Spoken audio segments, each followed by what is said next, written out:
Let's also talk about the infrastructural model that is essentially powering this EV revolution in the country. And that brings us to the final session of this evening, ladies and gentlemen, EV economics, business dynamics of the EV industry, a very crucial aspect where we are looking at the commercial aspect of electric mobility and demystifying it for you. We have with us Virendra Goyal, Head of BD, EV Charging, Tata Power, who will be speaking with Assistant Professor, Practice and Academic Director, Center for Business Innovation, ISB, Vijaya Sunder, M, to talk about this and more. Can we please have you on the stage? Good evening, everyone. So in the previous session, I was excited to hear one of our colleagues talking about the chicken and egg problem, isn't it? I think the question was about the consumers, the buyers on one side for EVs, and on the other hand, there was a talk about are we ready for it? How is our EV charging infrastructure ready for it? And that is where I heard it's a chicken and egg problem, and Akash is here smiling in front of me. So this is an important problem for two reasons. Because we're talking about a problem at 8:25 p.m. So chickens and eggs, of course, are naturally important for us at this time. And beyond that, this is an expensive egg. Because this egg actually is equivalent to 1 million registered EVs today, as we are talking today, exist in our country. 1 million EVs are already registered out there, so the egg looks pretty expensive. Now we have with us Viren from the largest EV charging company here, Tata Power. Now why don't you talk to us about the chicken out there, because the egg is anyway expensive, 1 million registered EVs.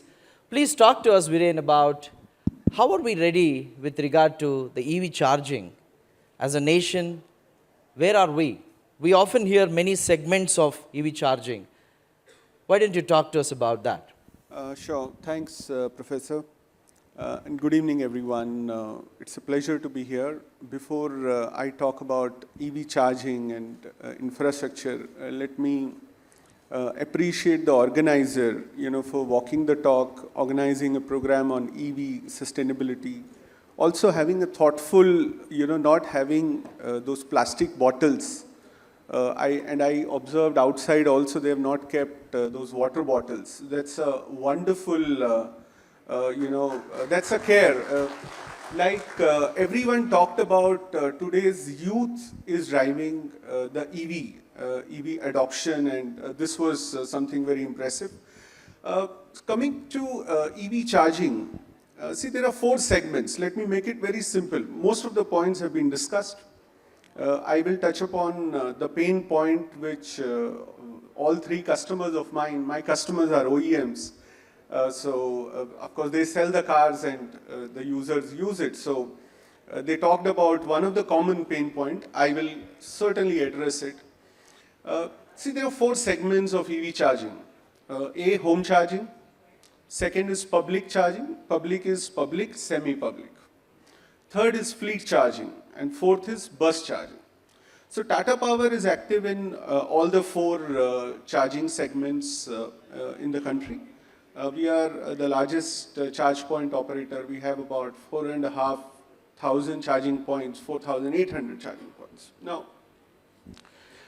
numbers per se, yes, it is good. But then we have also created a network that today I have presence in over 400 cities and towns.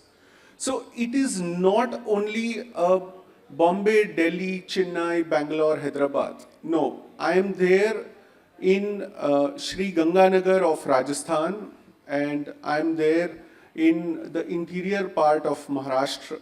I am there in Tamil Nadu. So we've created that kind of infrastructure, and it is a mix of AC chargers, DC chargers, and see, the good thing which the government has done, or I would say the OEMs have also done, is all of them have adopted to a CCS protocol for their vehicles.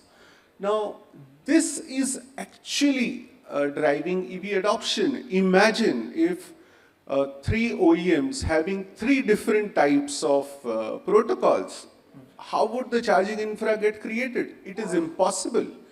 So we see the same thing, like mobile phone example. So most of the mobile phones were using CPIN, and that helped the phone sellers sell it. So I think, I hope I have answered your first question in terms of creating that network. Second, serving this 1 million registered EVs which are there in the country. See, network expansion is an ongoing journey. Initially, the network was created for intracity, which everyone spoke about. But then 85 to 90% charging happens at home. People don't want to charge outside. It happens at home or at the workplace. Today, many corporates have come forward and who are creating charging infrastructure in their offices. The second thing, which was most important, is coverage of highways. So today, Tata Power has created presence in over 400 highways in the country. So one can seamlessly travel from Kolkata to Siliguri. Bombay, Pune, Delhi, Jaipur, Delhi, Chandigarh were earlier ones. Today, people travel from Kashmir to Kanyakumari in EV, from Jaisalmer to Manipur. You can travel by EV. So you may have some problems here and there, but then it is manageable, and there are EV enthusiasts who are taking this drive. They are popularizing the concept of EV, and they are answering to a larger community about the range anxiety. One more thing is EV adoption. If we see, there is a community which is also supporting each other. And of course technology is helping. There are WhatsApp groups in almost each of the states, and various car OEMs have promoted WhatsApp groups. The users help each other where the chargers are, or if there are a particular alert, alarm which are coming, because they are all connected cars. They are actually machines. They are technology machines. They are not just a car. They are, the softwares keep getting updated and so on. So there is a community which is helping each other, and which is also promoting EV vehicle adoption.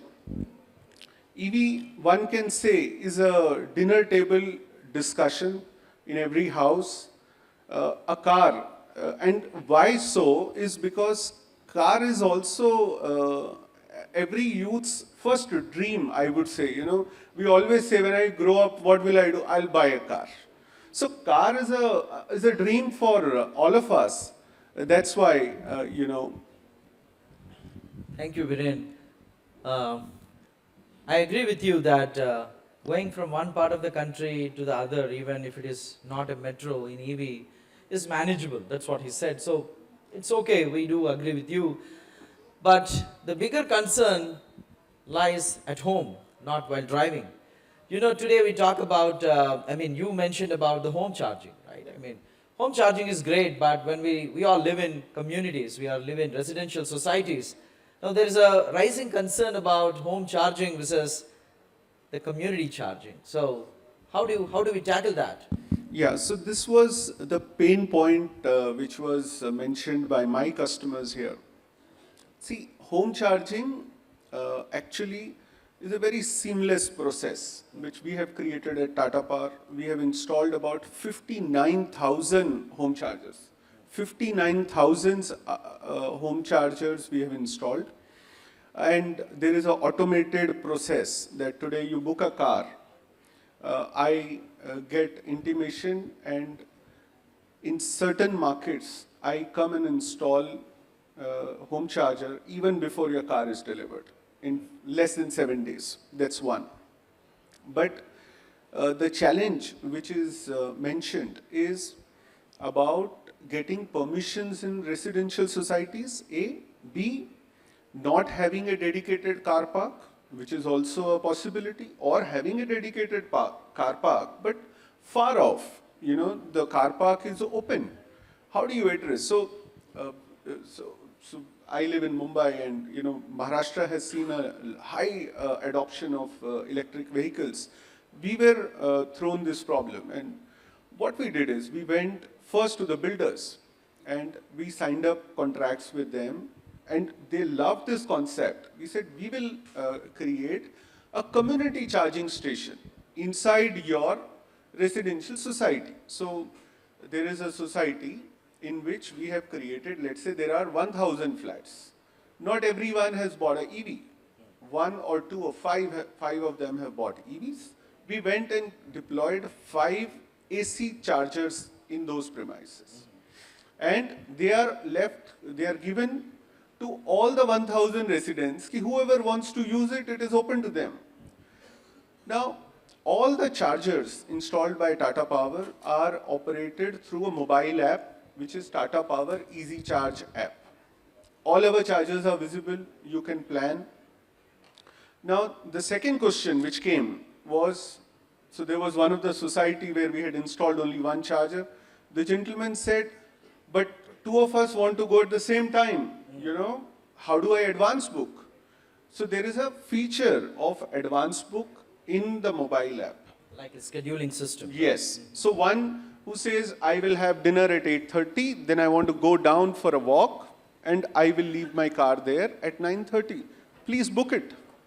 So today, we have installed over 1,200 such chargers, more so in Maharashtra, Delhi NCR, and to some extent in southern states. See, this happens more in the flat-driven markets, which are Maharashtra, Bangalore, Hyderabad, Chennai is also we are working. We have also seen adoption in workplaces. And there are various studies which show 83% of charging happens at residential and workplaces. And it is cheaper. The cost per kilometer is less than a rupee. In fact, such low TCO is, such low operating cost of EV is actually driving travel. Like Santosh mentioned, he used to go 25 years ago from Pune to Maharashtra to Kerala. In fact, these days I see a lot of people traveling in EV from Maharashtra to Tamil Nadu, and when we call customers randomly, we get to know, and people are traveling because the cost of travel is so less. True. So home charging is being addressed like that, and we are continuously working, and we are also seeing a lot of inquiries. See, there is a challenge in terms of their longer decision-making process at the residential society, but we do go and talk to them in their, they have their monthly meetings, their committee meetings. We go and make presentations to them. But we have signed up with large builders like Lodha, Rustamji, Kolte Patil, Vatika in North. And they have given access to number of buildings. So it's not one. So, if they have built 60 buildings, we've got access to all the 60. It's like that. It appears like the ecosystem is building, right? So on one hand, we saw both Volvo and Mercedes sitting together and talking about collaborations. And on the other hand, I mean, they truly collaborated. Even the mics were shared. We saw all of that. And then on the other hand, when Viren is talking that we are collaborating with the real estate and the communities out there, that seems like the ecosystem is building. And it's a continuous process, right? I mean, when we all faced the oil crisis several years ago, as a country, Japan was the first to take the advantage, and then later they took an advantage, and later it helped them to build their economy in a great way. Now, from that perspective, if I see this ecosystem which is building in our country, as a nation, if I see, compared to other countries like Norway or China out there who are in a little better shape than what we are at the current moment, where do we see the supply side of this charging, the EV charging that we are talking about from an infrastructure perspective? Where do you see it can contribute to India as a nation in this global market? See, EV charging or EV adoption is certainly going to drive, see what it is doing is it is actually enabling the shift to a cleaner mobility, to a green mobility, which is what today everyone wants. We are all promoting sustainable ways in every possible way we can. So EV charging is the key driver of e-mobility. If we look at what drives e-mobility adoption, and various reports from research houses suggest that at the early stage of adoption, a policy network like what what he mentioned about Telangana state giving registration free and the road tax waiver. And of course, it creates that policy ecosystem and availability of charging infra. These are the two early stage adopters, early stage enablers, which enable faster adoption of e-mobility. And that is what it is going to contribute in. Second, the examples of other countries, including China, what we have seen is at 5% and above penetration level, after that it breaks out, and then there is an exponential growth which is seen. Currently, I think on the EV car side, it is about 1.5% to 2%. So maybe in next 2 to 3 years, we should be seeing a 5%, close to 5%, and then the government target of 30% EV car penetration by 2030. It should be. That's interesting because you spoke about cars specifically. And if I have to look at in the light of research, the current research estimates that the EV cars production is likely to increase by 11 times in the next 4 years. I mean, that sounds so interesting. I know there are so many EV specific components, startup founders, MSME related people sitting in this room. So this sounds like a great growing landscape with a CAGR of more than 40% today in the four-wheeler market, which is great. How do you see this phenomena happening in the two-wheeler market? Because we as a country have a very good supply market on two-wheelers. How can we leverage that in the EV space? See, e-mobility adoption is seen in all the segments of automobile, whether it is two-wheeler, three-wheeler, cars and buses. Now, it is easier for two-wheelers to adopt to electric, and we are already seeing very high numbers of two-wheelers getting converted. Because there is, see, the range anxiety challenge which we keep hearing in car, and almost everyone talked about it. Also, the initial high cost of car. Those problems do not exist in two-wheelers. They are slightly lesser even if they exist. But if you look at a two-wheeler consumer, look at it from a consumer point of view. A consumer of two-wheeler has to go maybe 50 to 70 kilometers max in a day. So there is practically no need for a external charging. There is no dependence on a public charging. You mean in the two-wheelers, right? On a two-wheeler. Although there are hyperchargers which are installed by two-wheeler OEMs, even we have installed in residential societies. So that makes it very easy. And then there are government schemes which are enabling or which are giving the additional benefit to the two-wheeler buyers. So that way, two-wheeler is already seeing, we are also seeing in three-wheeler side. The three-wheeler has the highest EV penetration, three-wheeler segment has the highest EV penetration today. And it is also being driven by the involvement of large corporates. You look at the e-commerce players, they're also adopting for last mile delivery, the mid-mile delivery. All of them are adopting to the EV. See, because everyone has to come together. It is not OEM, it is not the charging, it is not the government, it is not the corporate. The entire ecosystem has to work together, and including the consumer, and the consumer has to be in the center of it. Yeah, I do agree. I mean, every stakeholder has a role to play in building this ecosystem. There is no doubt about it. But when you were trying to end your response, you kind of spoke about consumers, and I can see you being a representative from Tata Power. Your customers are like OEMs, right? So you work closely with those stakeholders. So what do you see some of those changing trends in the consumers, especially when they are trying to make business with you? What are those changing trends? Can you talk a little bit about that? See, our customers are, of course, our consumers are the end users of the car owners, basically, because they use our charging services. OEMs are also our customers. They use our home charging services. See, everyone, whether it is a OEM so first let me talk about OEM. What OEM is looking forward is absolutely great service to the EV owner, so that the EV owner can be, kept happy, because he already must be going through an anxiety. Ki I have bought a new machine, which is of a new technology, and when 10 people are supporting him, of course 2 people must have been already telling him ki abhi mat lo, next time lena EV car. Like Santosh was saying, everyone says next car will be EV.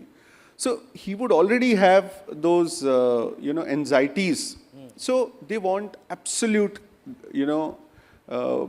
great service, so that, and great service means a seamless home charging installation. And it is actually that way. You should talk to some of the customers who have gone through home charging installation process. It is seamless. They get home charger installed even before the car is delivered. That's delight. Second, what does my end consumer want? End consumer wants, initially they wanted chargers to be there. So charger hai. Now they want that reliability factor should be there. So chaliye, number of chargers have gone up, so reliability has also gone up. They want fast chargers. Now they also want amenities along with the chargers. So what we have done is, we have created a strategy that on highway, we will also we partner with the highway pit stops, the dhabas. We also create businesses for them. And they also get additional footfalls through EV vehicles. And we partner with them to create EV charging infrastructure. So today consumer wants amenities, so we install locations in those, we install chargers on those locations, which has those clean toilets, washrooms, air condition, access to internet, and so on. Interesting. It sounds like you're kind of balancing both your B2B and B2C kind of markets. Great. We have spoken so much about the chicken problem. Now let me conclude by talking a little bit about the egg as well. So this is my last question. We spoke about the egg being expensive in the beginning. Of course, the chicken is also expensive out there, because we're talking about a market which globally is growing very fast, right? The estimates show that in the next 5 years, it's going to be globally a 13 billion USD market on the supply side. Now, if you have to give a piece of suggestion to our people sitting here who are anxious about this particular market from a startup perspective, from an MSME sector perspective, what are the business opportunities out there for the young entrepreneurs? What's your advice for them? Slightly difficult question, but let me make it very simple. See, today India sells about 30 lakh cars approximately per annum. And EV is going to grow. Today, this year, it must be about 1,25,000 to 1,50,000. Startup is a synonym of innovation. And innovation is needed in everything. Today, what Mr. Jyoti mentioned, his Norway experience, like what Jyoti mentioned, even Santosh mentioned about the car should automatically detect and charge and pay.